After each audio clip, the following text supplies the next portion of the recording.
Can you hear me? Ah, nice, okay. So, good morning. Thanks for waking up so early. I know it's hard at a conference. So, I will be presenting today about Solana, and specifically hacking on Solana. Briefly on my background, I'm a 2.5-year Solana auditor. Previously, I worked at Neodyme, and now I'm currently starting my own security and research company focused on Solana. It's called Accretion. And yeah, I have 10 minutes to talk to you today. I think it's not enough time to explain Solana. So I think I also don't want to do like a common bugs type of thing, because you can find that easily online if you're interested in these kind of things. So I want to try something else. Specifically, I want to spark the interest of some EVM people to hack on Solana maybe. And obviously, the favorite bug class of Ethereum people is reentrancy. And what better way to introduce you all to Solana than through reentrancy, right? So I probably don't have to explain to you what reentrancy is, because you know it better than me as a Solana guy, right? So the gist of it, though, is that we have like a contract, and that contract has a function that can be called, and during that function call, it might perform some kind of callback to the caller through maybe a send. And in that callback, the contract is in an immediate state, and the attacker can abuse this immediate state to call back into the victim contract and do some action twice maybe, or some other things. Well, and I'm here to talk about reentrancy on Solana, right? And the question obviously is, does it exist on Solana? You probably heard of these things if you have ever researched this. That, yeah, let's just read it out. Like calling a program from an intermediate state, blah blah blah. In this case, reentry is limited by a simple self-recursion and limited depth. Okay. Second, Solana's execution model rules out a large category of attacks such as reentrancy. Oh, okay. Note that reentrancy is inherently limited on Solana due to its execution model. The Solana runtime restricts CPIs to a maximum depth of 4 and enforces strict account rules, blah, blah, blah. Okay. Solana considered more secure? Okay, interesting. Because the execution model disallows reentrancy? Okay. Apparently, I got something wrong and it's not possible on Solana. So sorry, I guess. But actually, if you think about it and read this in detail, you realize, okay, it's only self-reentrancy that's allowed on Solana. So what's disallowed is calling another program and then calling back to our original program. And stack depth, so we cannot call another program and then call another program and call another program and call another program, because there would be 5 programs being called. The stack depth is limited to 4 on Solana. And somehow these articles drew the conclusion that this means there's no reentrancy bugs. And yeah, I think this is wrong. And it simply works like this. The reentrancy type of bug that is disallowed on Solana is specifically the one that we saw before, which is like this normal reentrancy where the hacker calls the contract, the contract calls back to the hacker. So far it would work. And the hacker then calls the contract again. At this point, the runtime sees, oh, we have another contract call that already exists on the stack, and it's not a self-reentrancy. So we're going to abort this whole transaction. However, what works on Solana is the second case where the contract just calls itself. So the hacker calls the contract, and the contract calls itself. So you might think, okay, when would this ever happen? It's kind of weird architecture. So specifically, our plan would be obviously to have this. The hacker calls a contract, and the contract calls itself. Specifically, as a hacker, we probably want to make the contract call itself in an unexpected way if we want to exploit a reentrancy, right? So we have to look for contracts that we can tell how they can call something else. So specifically more like this. The contract might expect to call another contract. So what kind of contract does this kind of thing? If you think about it, actually there's a lot of contracts that do this. First of all, multisig. So multisig works by you proposing some instructions, and then this contract executing these instructions on behalf of a group of people. The same as a DAO, practically almost the same as a multisig. Then there's a virtual machine. I'll explain it later. And I think yesterday we had a talk that explained that letting bridges call arbitrary functions might be dangerous because also on Solana it could have self-reentrancy. And flash loans also might allow you to call arbitrary functions. So actually there's a lot of candidates for this kind of bug. So I have an example for you. So first of all, a multisig self-reentrancy. How would this look specifically?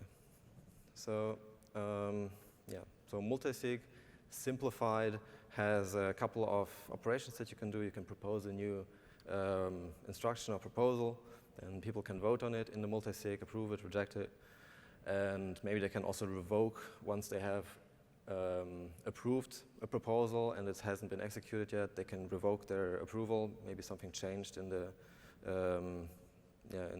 surrounding prerequisites that they thought. So a normal, and you can execute it.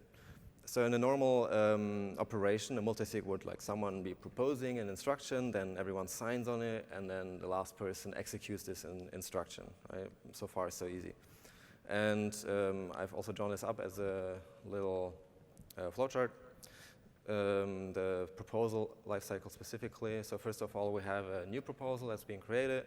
Then people start voting on it, and it's voted until the threshold is kind of met. And at any point, people can withdraw their votes again. And when the threshold is met, the proposal becomes executable.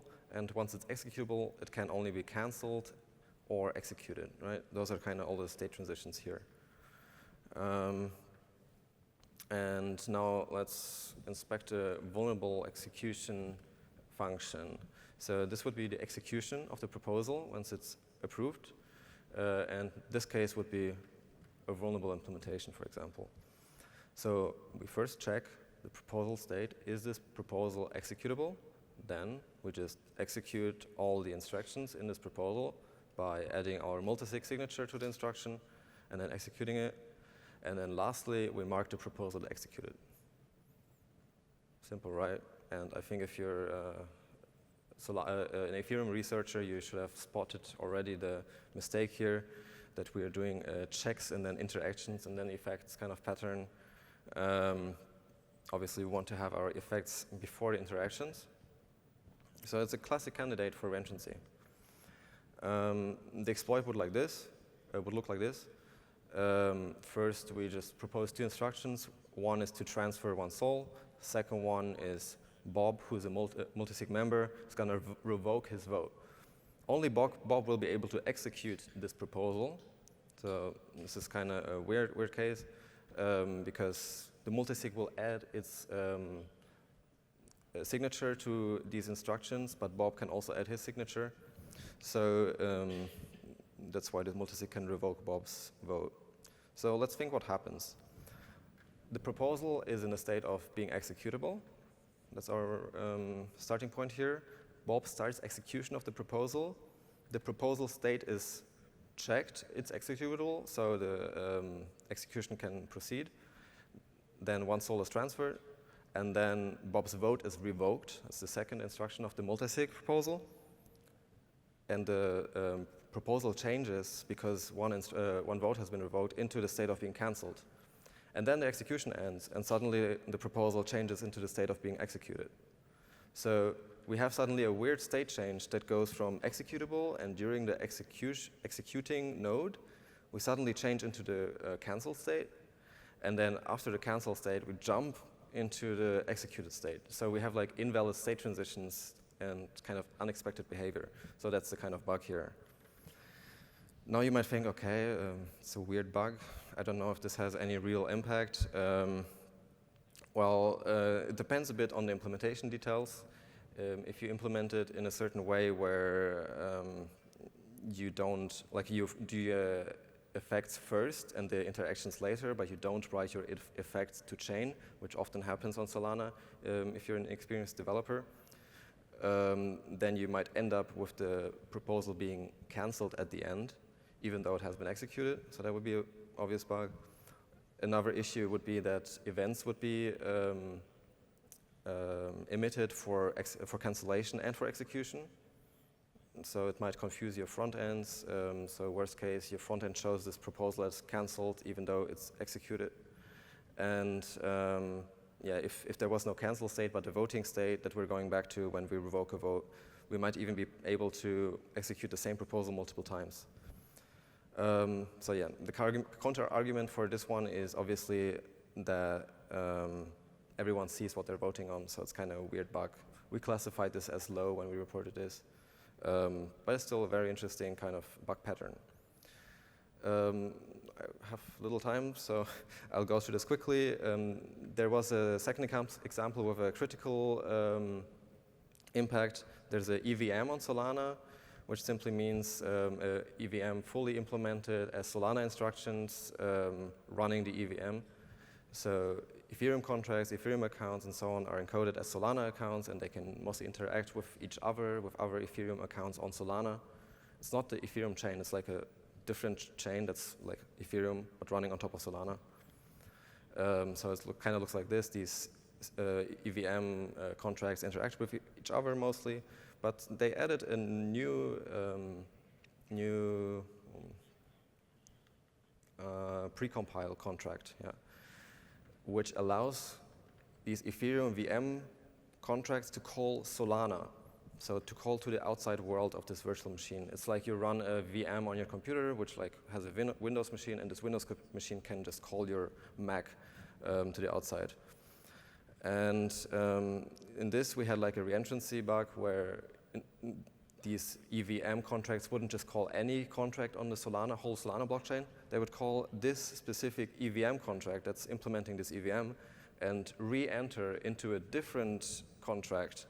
And this would be like a re-entrancy through like a host escape kind of thing. And this led essentially to the issue that we could double spend any ERC20, or it would like defy constraints like static calls. We could make them non-static. Yeah. So yeah, that was a critical issue. Yeah, other vulnerable contract types, as I said, DAOs, pretty much the same as multi-sigs, bridges, if they can call arbitrary contracts, it can be dangerous if they can call themselves. Flash loans, I haven't seen a vulnerable implementation for flash loans yet, but there's not many flash loans on Solana, so they might be vulnerable as well. But essentially what I'm saying is for every one of these types of contracts, we found the same self-reentrancy bug on Solana, simply because most Solana devs think there's no reentrancy on Solana. Yeah, how to fix these? It's actually kind of easy. You use this checks effects interactions pattern correctly. You make sure that you write your effects to chain before you call your interactions. Secondly, you can enforce that all your critical accounts are only passed read-only when you do your interactions. And lastly, you just forbid self-reentrancy. So every time someone tries to call another instruction, you check, are we calling our own program? Or you just disallow certain instructions from being called by doing introspection. All right, thank you. That was my talk. The takeaway, self-reentrancy exists on Solana, and you can find me here. Yeah, thank you.